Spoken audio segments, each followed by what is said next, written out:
స్టేట్లో ఒక్కసారిగా hot topic అయితే నడుస్తుంది. అది నాగ చైతన్య సమంత విడాకులకు సంబంధించిన విషయం అయితే మంత్రి కొండా సురేఖ ఏదైతే కామెంట్స్ చేశారో ఆ ఇష్యూపై ఒక్కసారిగా టాపిక్ అంతా బర్నింగ్ ఇష్యూ అయిపోయింది.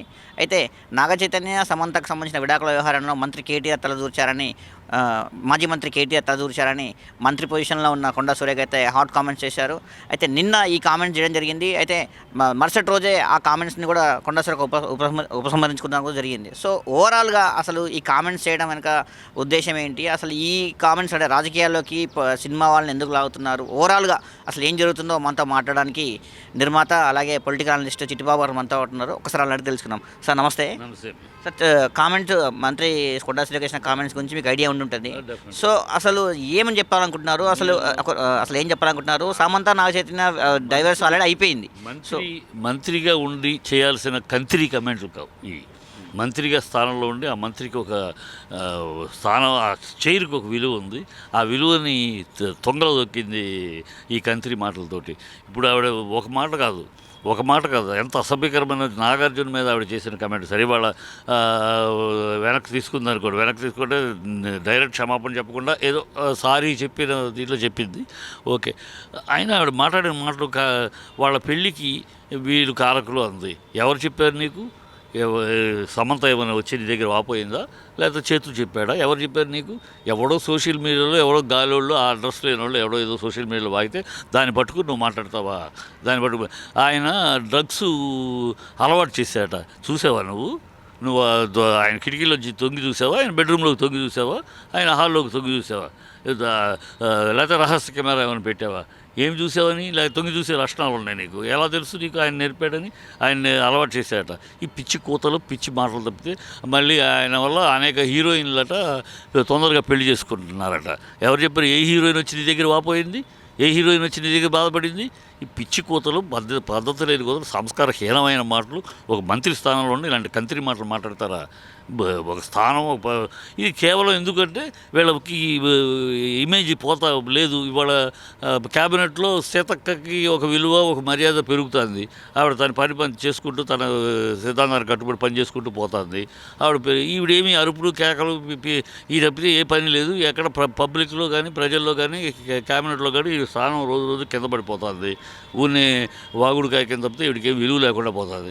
ఆ విలువ లైమ్ లైట్లోకి రావడం కోసం ఒక సెలబ్రిటీని పట్టుకుని నా పిచ్చి కూతలకు పోతుంది. ఈవిడ క్షమాపణ నాగార్జున చెప్పడం కాదు, కేటీఆర్కి చెప్పాలి. లేకపోతే పరువు నష్ట దావా వేయాల్సి వస్తుంది. కేటీఆర్ ఏ ఆధారాలతో చెప్తున్నాను? నువ్వు ఒక మంత్రి అంటే ఒక మాట్లాడేటప్పుడు, ఒక విమర్శ చేసేటప్పుడు చెయ్యి, రాజకీయ విమర్శ ఆధారాలతో చెయ్యి. ఊరిని అబద్ధాలు, గాలి మాటలు, సొల్లు కబుర్లు మాట్లాడుతూ నీ మీద ఒక మాట అంటేనే ఒక ఆడదాన్ని, బీసీ దాన్ని ఇలా అంటారా అలా అంటారా అని ఏడ్చి నానా హంగామా చేసేవే. ఇప్పుడు సమంత ఆడపిల్ల కాదా? సమంత జీవితంలో వాళ్ళు ఏదో అయిపోయింది, విడాకులు తీసుకున్నారు, వాళ్ళ జీవితాల్లో వాళ్ళు గడుపుకుంటున్నారు, ఎవరి జీవితాలు వాళ్ళు ఏర్పరచుకుంటున్నారు. నీకేం వచ్చిందే మధ్యలో? నిన్ను గురించి మాట్లాడాలంటే మాట్లాడలేం, నీ కుటుంబాన్ని గురించి మాట్లాడలేం, మీ వెనక వ్యాపారాల గురించి మాట్లాడలేం, నీ భర్తని గురించి మాట్లాడలేమా? కానీ మాకు సంస్కారం అడ్డు వస్తుంది మీ పర్సనల్ విషయాల గురించి మాట్లాడటానికి. నీకు ఏ హక్కు ఉందన్నమాట? నువ్వంటే నిన్నంటేనేమో ఆడదానివా? నువ్వు ఆడదాని అనేయచ్చా? నోటికి వచ్చినట్టు మాట్లాడేయచ్చా? బురద తల్లేయచ్చా? ఏ ఆధారాలతో మాట్లాడావు నువ్వు? కేటీఆర్ డ్రగ్స్ అలవాటు చేశాడని ఏ ఆధారం ఉంది నీ దగ్గర? దమ్ముంటే కేసేయి. సినిమా వాళ్ళ మీద మాట్లాడితే ఇన్వెస్టిగేషన్ సినిమా వాళ్ళకి వస్తారు, చెయ్యి. ఇప్పుడు దమ్ముంటే నువ్వు ఆయన డ్రగ్స్ అలవాటు చేశాడు, ఏ ఆధారాలు చూపించు అలవాటు చేశాడని. ఆ అమ్మాయిని అతని కోసం భయపడి అమ్మాయిలు పెళ్లి చేసేసుకుంటున్నారు హీరోయిన్లని. ఏం మాటలు మాట్లాడతావు? ఏం తెలిసి మాట్లాడుతున్నావు? నీకు తెలిసి అర్ధజ్ఞానం అజ్ఞానంతో నోటికి వచ్చిన మాటలు మాట్లాడతావు. నోరు ఉంది కదా అని తెలుసు. నువ్వు నోరు ఉంది నీ బాగుడు అందరికీ తెలుసు. రోసయ్య గారంటే పెద్ద మనిషి, ఆయన మొహం చుట్టానికి కూడా నాకు ఇష్టం ఉండదని పరుష పదజాలంతో వాగి నువ్వు మళ్ళీ ఆయన ముఖ్యమంత్రి అవగానే ఆయన కాళ్ళ దగ్గరికి వెళ్ళి నుంచున్నావు. తెలీదా ప్రజలకు? ఈ ఎక్కడికక్కడ ఈ రంగులు మార్చి మీ బతుకులు వేరు. మీ బతుకులు మేము సినిమాల బతుకులు మాకు చాలా గౌరవంగా, కుటుంబాలు గౌరవంగానే బతుకుతాయి. మీలాగా ఎప్పటికప్పుడు రంగులు మార్చే బతుకులు కావు. ఎక్కడ అవసరం ఉంటే అక్కడికి మా సిద్ధాంతాలు మారుతాయి, మీకు సిద్ధాంతాలు మారుతాయి, కండువాలు మారుతాయి, ఉద్దేశాలు మారుతాయి, అన్నీ మారుతాయి. మా అలా కాదు, ఒక పద్ధతిలో ఉంటాం. ఊరిని నోటికో. సరే, ఇప్పుడు సమంత ఇష్యూలో ఏకమైన ఇండస్ట్రీ పూనం కౌర్ విషయంలో సైలెంట్ అయిపోయింది. అంటే ఎందుకు అంటే దింపించి ఏం మాట్లాడతారు? పూనం కౌరు చెప్పిన దానికి ఆరోపణ వేసింది అంతే, ఆధారాలు లేవు. అనేక సార్లు పూనం కౌర్ని పిలవడం. ఆవిడెప్పుడో 3 నెలలకు ఒకసారి ఒక ట్వీట్ చేస్తూ ఉంటుంది.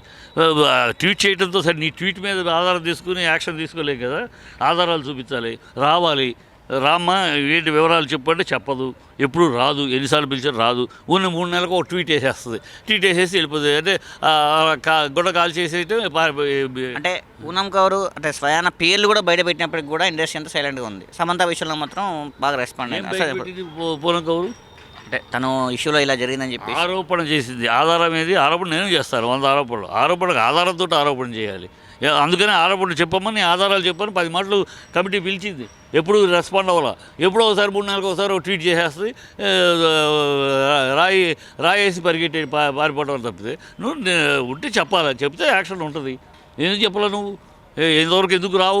ఊరినే అప్పుడు కూడా ముందు తిరుపతి అమ్మాయి కూడా అంతే అనేసి వెళ్ళిపోతారు. వీళ్ళు నార్త్ ఇండియన్స్ వస్తారు, ఇక్కడికి వస్తారు, వీళ్ళకి స్టార్డమ్ రాకపోతే ఇక్కడ ఏదో అనేసి వెళ్ళిపోతారు తప్పితే మీ నార్త్ ఇండియా ఫీల్డ్లో ఉన్నంత డ్రగ్స్ ఇక్కడ లేదు.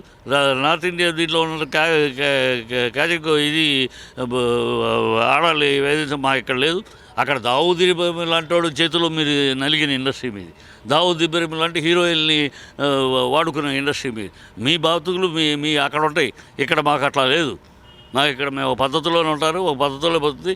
హీరోయిన్లు సినిమాలో హీరోయిన్లు కానీ అంత చీపా మీకన్నా చాలా గౌరవమైన బతుకులే మీ బతుకులు. కానీ మీ బతుకులు ఎండగట్ట మొదలైతే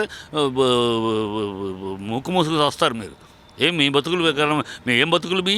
రోజుకు ఒక రంగు మార్చే బతుకులు మీ బతుకుల మాయి కాదు. మాట్లాడేటప్పుడు అర్థం ఉన్న సినిమా వాళ్ళ మీద వేస్తే మన పాపులారిటీకి వచ్చేస్తాం, మనం టాక్ ఆఫ్ ది టౌన్ అవుతాం అని అందుకని సినిమా వాళ్ళ మీద పట్టడం తప్పితే సినిమా వాళ్ళు మేము కష్టపడి పనిచేస్తాం, కష్టపడి సినిమాలు తీస్తాం ప్రజలతో ఆశీర్వాదాలు పొందటానికి. మీలాగా కాదు. మీలాగా మేము రోజుకొక జెండా మార్చుకొని, రోజుకు ఒక కండువ మార్చుకొని, రోజుకు ఒక సిద్ధాంతాన్ని మార్చుకొని, రోజుకి ఎవరి పక్కన ఎవరి మోకాలు నీళ్ళు తాగుతూ పదవుల కోసం ఎగబడే పాకులాడే బాపత కాదు మేము. నోరు అర్థం మాట్లాడేటప్పుడు ఆలోచించి మాట్లాడాలి. ఒక మంత్రిగా ఉన్నప్పుడు మంత్రి స్థానంలో ఆ గౌరవం ఉండాలి. సరే, ఇప్పుడు ఫైనల్గా అంటే మంత్రి కొండా సురేఖకు సమంతపై చేసిన వ్యాఖ్యల నేపథ్యంలో అంటే ఏం చెప్పాలనుకున్నారు? అమ్మ తల్లి, నీ నోరు అందరికీ తెలుసు, నువ్వు నోరు గడుగ్గా తెలుసు, సంతోషం. ఓ రాజుగా ఆడపిల్లగా మంచి గడుగ్గాయిగా ఉందని మేము మెచ్చుకున్న రోజులు ఉన్నాయి. ఇప్పుడైనా మాట్లాడేటప్పుడు ఒక మంత్రివి నువ్వు, గతంలో లాగా ఒక కార్యకర్త కాదు మంత్రివి. మంత్రి కనుక ఆ స్థానం, ఆ గౌరవాన్ని కాపాడు. మంత్రిగా మాట్లాడేటప్పుడు ఏదైనా మాట్లాడి నిర్దిష్టమైన ఆధారాలు చూపిస్తూ ఇదిగో ఈ ఆధారంతో నేను మాట్లాడుతున్నాను అని చెప్పగలగాలి. అది చెప్పినప్పుడు మాట్లాడాలి. లేకపోతే ఈ సొల్లు కబుర్లు, సోషల్ మీడియాలో వచ్చే సొల్లు మాటలు, గాలి మాటలు, ఆధారాలు లేని అభాండాలు వేసి వేయొద్దు. కేటీఆర్ నీకు ఎవరు హక్కు ఇచ్చారు? మంత్రి అయినంత మాత్రం నీకు హక్కు ఉందా? నోటికొచ్చిన అబద్ధాన్ని, ఆధారాలు కూడా అబద్ధాలు వాగటానికి అవి మానేయమ్మా. కొంచెం గౌరవాన్ని కాపాడుకో. ఒక స్త్రీగా నీకు ఆడదానికి కనుక నీకు గౌరవం ఉంది, ఆ గౌరవాన్ని నిలబెట్టుకో. సీతక్కను చూసి నేర్చుకో. సీతక్క మరి తను అంటే కాకపోతే ఇక్కడ ఎలా ఉందంటే నువ్వు మీ నాయకుడిని ఫాలో అవ్వద్దు. మీ నాయకుడు అన్ని రకాలు మాట్లాడతాడు. మీ నాయకుడు సోనియా గాంధీని భూతం తిట్టాడు, రక్తం పిపాసి తిట్టాడు, ఇప్పుడు ఆవిడ కాళ్ళ దగ్గర కూర్చుంటున్నాడు. మీ నాయకుడు లక్షణాలు అది. యథా రాజా తథా ప్రజ అన్నట్టు ఆయన మాట్లాడతాడు కానీ నువ్వు మాట్లాడదు. ఆయనకు బుద్ధి ఆయనకు లేదు. ఆయన ఒక ముఖ్యమంత్రి, ఒక రాజీవ్ గాంధీ స్టాచ్యూ దిగినప్పుడు ఆ సన్నాసి అని కేసీఆర్ని సంబోధించి మాట్లాడతాడు. ఆయన వయసు ఏంటి, ఆయన అనుభవం ఏంటి, నువ్వెంత ఆయన ముందు పిగ్మీ నువ్వు ఆయన ముందు. ఆయన్ని నువ్వు సన్నాసి అంటావా? ఆయనకి బజారు నోరు రౌడీ, వీధి రౌడీ భాష. ఆయన సీఎంగా ఉండి కూడా లేకుండా పార్లమెంట్లో అసెంబ్లీలోనే ప్యాంట్లు ఓడదీస్తా, పేగులు తీసి మెడలో వేసుకుంటా, ఆయన పిల్లల స్కూల్కి వెళ్ళి బూతులు మాట్లాడటం, ఇవన్నీ ఆయనకి అలవాటు. ఆయన వీధి రౌడీగా ఉన్నాడు, అదే స్థాయిలో ఉన్నాడు. చంద్రబాబు దగ్గర ఉన్న సామంత్ రెడ్డిగా ఉన్న సోనియా గాంధీని తిట్టిన నోరు అలాగే ఉంది. సీఎం అయినా కూడా ఆయన కాపాడుకోలేకపోతారు ఆ స్థాయి. ఇప్పటికే ప్రజలు అసహించుకుంటున్నారు. ఇది ఎక్కడ సీఎం రా? గత 10 ఏళ్లలో మనం తెలంగాణ సీఎం అంటే దేశం మొత్తం మాట్లాడింది. ఆ స్థాయి నుంచి ఇవాళ సోనియా గాంధీ కాళ్ళ దగ్గర పడి ఉండే పద్ధతిలోను, రాహుల్ గాంధీ కాళ్ళు పిసికే పద్ధతిలోను మన సీఎం ఉన్నాడు. అని అసహించుకుంటున్నారు జనాలు, జీర్ణించుకోలేకపోతారు. తెలంగాణ పరువు, తెలంగాణ ప్రతిష్టని, తెలంగాణ ఆత్మాభిమానాన్ని, తెలంగాణ ఇజ్జత్తుని, తెలంగాణ దీన్ని మంట కలుపుతున్నారు. కనుక నువ్వు అది ఫాలో అవ్వకమ్మా. నువ్వు ఒక ఆడదానిగా నువ్వు నిజాయితీగా మాట్లాడు, నిజాయితీగా ఉండు, ఆధారాలతో నేను ఏదైనా చెయ్యి. అంతేగాని ఇలాంటి పిచ్చి సొల్లు ఒకడు వాగకు. ఇది అనలిస్ట్ చిట్టిబాబు చెప్తున్నమాట. అంటే మంత్రి సురేఖ, కొండా సురేఖ క్షమాపణ చెప్పాల్సింది నాగార్జునకు, నాగచైతన్యకు, సమంతకు కాదు, కేటీఆర్కి క్షమాపణ చెప్పాలి. ఎందుకంటే కేటీఆర్పై అసత్య ఆరోపణలు చేసింది. ఎలాంటి ఆధారాలు లేకుండా ఇలాంటి కామెంట్స్ చేయకూడదు. ఖచ్చితంగా నీ దగ్గర ఆధారాలు ఉంటే స్టేషన్లో కేసు పెట్టచ్చు, లేదంటే ఆధారాలు బయట పెట్టాలి. కానీ ఏ మీడియా ముందు కానీ సోషల్ మీడియాలో కానీ ఇలాంటి కామెంట్స్ చేయొద్దని నిర్మాత అలాగే అనలిస్ట్ చిట్టిబాబు చెబుతున్నమాట. ఖచ్చితంగా కేటీఆర్కి అయితే క్షమాపణ చెప్పాలని మంత్రి కొండా సురేఖను కూడా డిమాండ్ చేయడం జరుగుతుంది. కెమెరా పర్సన్ కృష్ణతో నాగేందర్, జీ తెలుగు న్యూస్, హైదరాబాద్.